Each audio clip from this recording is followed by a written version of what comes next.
Olá, sejam bem-vindos a mais um vídeo no nosso canal. Quero desejar a todos um bom começo de ano, que seja um ano de muita saúde, um ano de muita fé, que acima de tudo, o nosso desejo é que Cristo regresse este ano, é que Cristo regresse hoje. Afinal de contas, nós estamos cansados com este mundo. Deixa aí nos seus comentários o que você deseja que acontecesse em sua vida neste ano. Deixe seu pedido de oração, estaremos aqui orando por si. Meus irmãos, o ano começa bem agitado.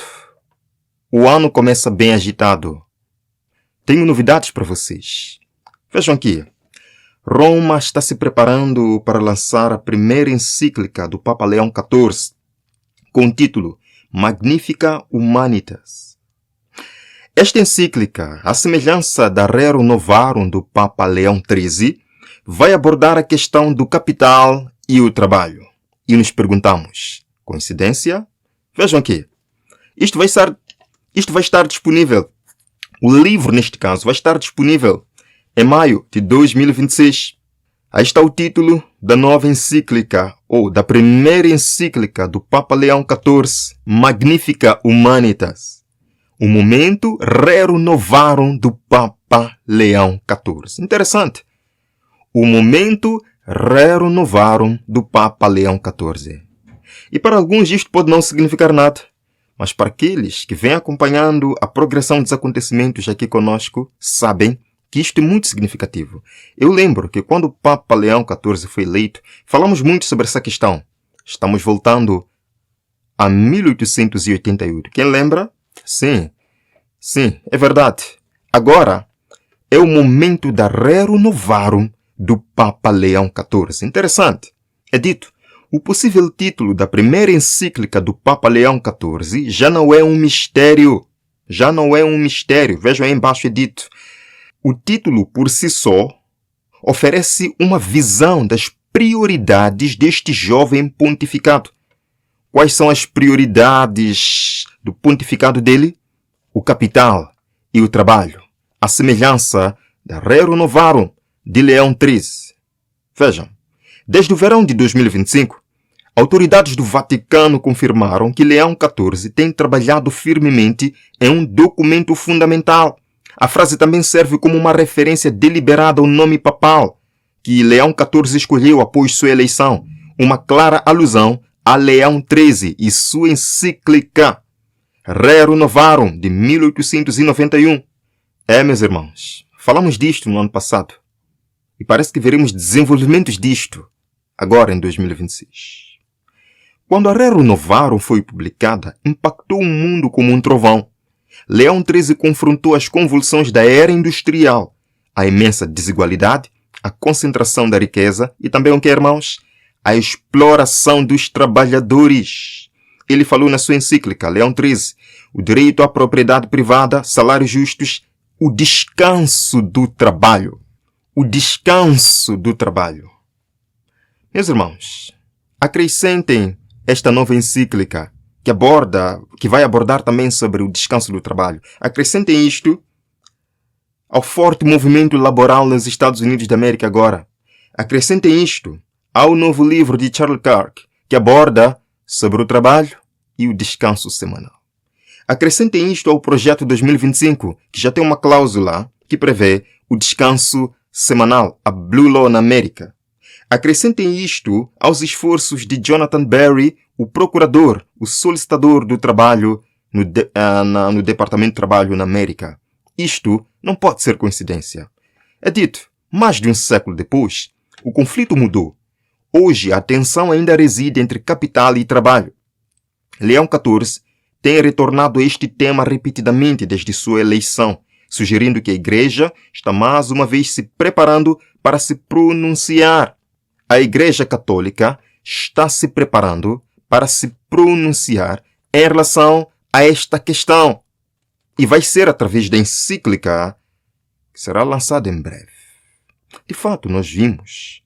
Por que o novo Papa pode ser o mais pró-trabalhador em um século? Irmãos, eu vou vos dizer mais uma vez. Parece que nós estamos voltando para 1888. Lembram do movimento que existia na América em 1888? para legislar a Blue Law. Esta lei foi derrotada por um adventista chamado A.T. Jones. Quando ele foi ao Senado e derrotou a lei, alguns anos depois, o Papa Leão XIII escreveu a sua encíclica abordando sobre o descanso de domingo, a importância do descanso de domingo. Enquanto vemos esforços do outro lado, em Roma, retomando este debate sobre o capital e o trabalho, nos Estados Unidos da América, a segunda besta, estamos vendo esforços semelhantes, esforços maiores. E eu digo, meus irmãos, isto não me parece muito coincidência. Vejam que Sean O'Brien, que é o líder do movimento sindical Reforma Trabalhista, está pressionando por reformas inspiradas na Rerum Novarum. Vejam que este debate aconteceu envolvendo membros do Senado americano e membros do Comitê do Trabalho, junto com este movimento sindical, a Reforma Trabalhista. Vejam o que este homem falou neste encontro. Vejam só. Last week, the Teamsters hosted a special event celebrating the legacy of Rerum Novarum in shared work of the Catholic Church and organized labor. Na semana passada, as equipes organizaram um evento especial para celebrar o legado de Rerum Novarum no trabalho conjunto da Igreja Católica e do movimento sindical. Irmãos, há um esforço conjunto agora, envolvendo uniões trabalhistas, sindicatos trabalhistas nos Estados Unidos da América com a Igreja Católica. Um esforço para trazer de volta estes debates sobre o descanso. Pensem comigo, irmãos. Pensem comigo. 2026. Nova encíclica do Papa Leão abordando o trabalho. Forte movimento laboral unido ao catolicismo na América, pressionando por reformas trabalhistas. O livro de Charlie Kirk, abordando o trabalho e o descanso semanal para salvar a nação. O projeto 2025, que já tem uma cláusula para o descanso semanal da nação.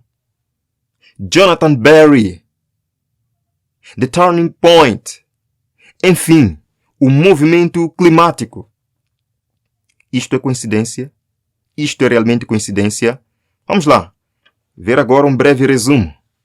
1888 e o seu cenário. Parece que estamos vendo agora em 2025, 2026. Vejam, na sua encíclica de 1891, Rerum Novarum, sobre o capital e, adivinha, o trabalho, o Papa Leão XIII disse o seguinte sobre os direitos laborais e o descanso dominical.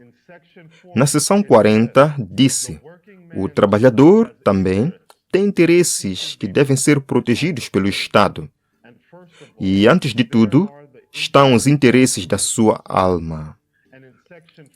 E na seção 41, continua a dizer: disto decorre a obrigação de cessações do trabalho e do labor aos domingos e em certos dias santos.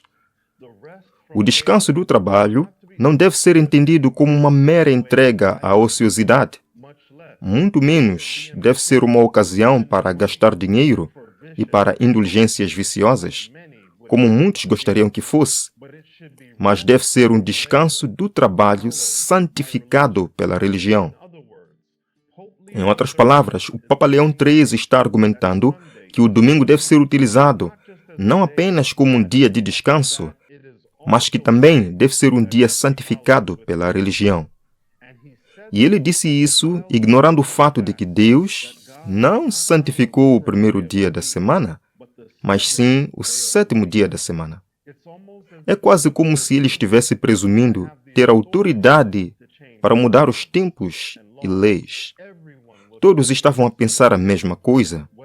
Quer fosse a nova reforma apostólica, o Papa Leão XIII, Wilbur Crafts e Henry Blair, todos estes homens e entidades do final da década de 1880 estavam a pensar a mesma coisa, que o domingo deve ser protegido em nome da religião e em nome de Deus.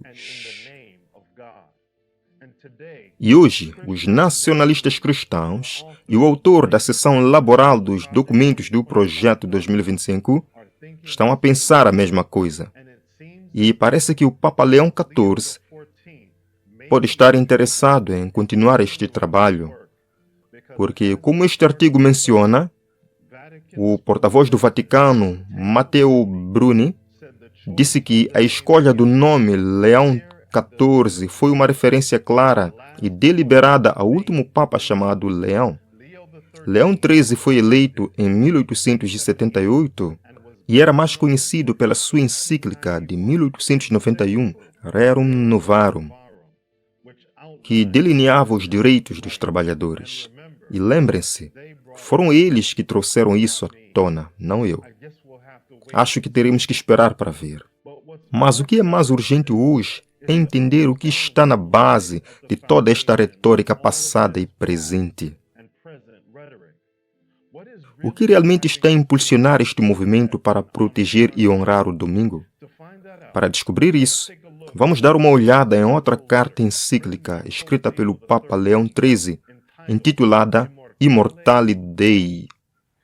Esta encíclica é extremamente importante porque estabelece as bases para os princípios relacionados à imagem da besta, delineando um quadro teológico que foi adotado no final da década de 1888 por homens como Wilbur Crafts. E os mesmos princípios teológicos estão em vigor hoje. Nesta encíclica, o Papa Leão teve o seguinte a dizer sobre a relação entre a Igreja e o Estado. Uma vez houve um tempo em que os Estados eram governados pela filosofia do Evangelho. Foi então que o poder e a virtude divina da sabedoria cristã se difundiram por toda a legislação, instituições e moral do povo, permeando todas as camadas e relações da sociedade civil. E a Igreja e o Estado estavam felizmente unidos em concordância e intercâmbio amistoso de bons ofícios. Espero que esteja a perceber. É isso que estes homens estão a procurar. Uma interseção entre a Igreja e o Estado. Leão XIII prossegue dizendo: são muitos, de fato, aqueles que tentaram elaborar um plano de sociedade civil baseado em doutrinas que não são aprovadas pela Igreja Católica. Em outras palavras, na perspectiva de Leão XIII, o Estado e, por extensão, a sociedade não pode funcionar adequadamente sem as doutrinas que foram aprovadas pela Igreja Católica. E ele diz isto porque acreditou, e muitos ainda acreditam, que a Igreja Católica é a única verdadeira igreja e que Deus lhe deu a plena autoridade para guiar as consciências da humanidade. Uma das extensões deste pensamento é que parte do propósito divinamente ordenado do governo é proteger o homem, proteger o trabalhador, e a crença é que isso pode ser feito garantindo-lhe um descanso das suas dores laborais, protegendo o chamado sábado de domingo. Devido a isto, o Papa Leão XIII apoiou plenamente a utilização de sindicatos para alcançar alguns destes objetivos. Ele disse isso na Rerum Novarum, quando escreveu: os mais importantes de todos são os sindicatos dos trabalhadores. Esses sindicatos devem estar adequados às exigências da nossa época, uma época de educação mais ampla, de hábitos diferentes e de exigências muito mais numerosas na vida diária. É gratificante saber que existem efetivamente algumas associações dessa natureza, consistindo ou de trabalhadores apenas ou de trabalhadores e empregadores juntos. Veja, há algo para todos: sindicatos para os liberais e leis religiosas para os conservadores. É por isso que, em Apocalipse 13, vemos o uso da marca na mão e na testa. A testa representa o lobo frontal, onde as pessoas aceitarão esta lei e estes movimentos como ordenados por Deus e necessários para o bem moral da sociedade. E haverá também uma aceitação para o bem social da sociedade, que é representada pela marca recebida na mão. De qualquer forma, eventualmente haverá uma pressão unificada vindo de ambos os lados do espectro político para a legislação deste dia. Irmãos, muita coisa está acontecendo, mas Deus é quem tem o controle da história deste mundo. Nós não sabemos quando que isto vai acontecer verdadeiramente. Estamos mostrando apenas a progressão. Nós precisamos estar preparados, irmãos, para tudo o que vier. Deus abençoe sua vida. Nos veremos na próxima apresentação aqui no canal.